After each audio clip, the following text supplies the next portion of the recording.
બોલો બોલો બોલો.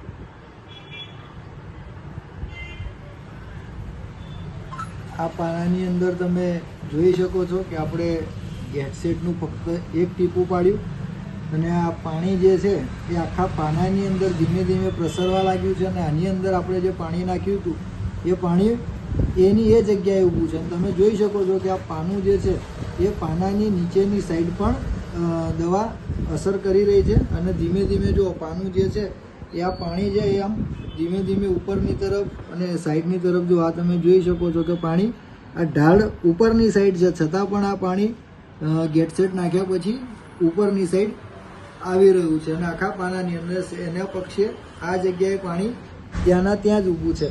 હવે આ જે પાણી ત્યાંના ત્યાં ઊભું જ છે આપણે પણ એની અંદર ફક્ત એક જ ટીપું ગેટસેટ નાખીશું તમે પછી જોઈ શકો છો. જો આ જેવું ગેટસેટનું ટીપું પડ્યું એટલે આ પાનું આખું પાણી જે છે એ ફેલાવા લાગ્યું છે.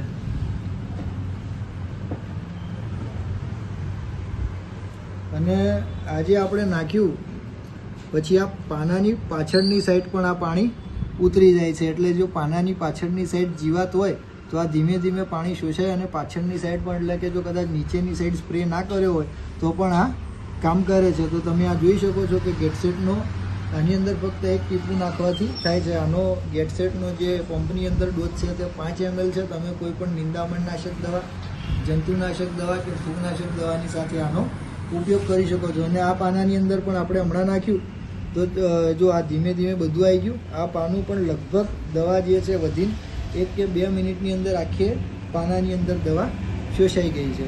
તો જ્યારે પણ વરસાદી વાતાવરણ હોય કે ના હોય તો દરેક દવાની સાથે ગેટસેટ અવશ્ય વાપરવું. ખૂબ ખૂબ ધન્યવાદ.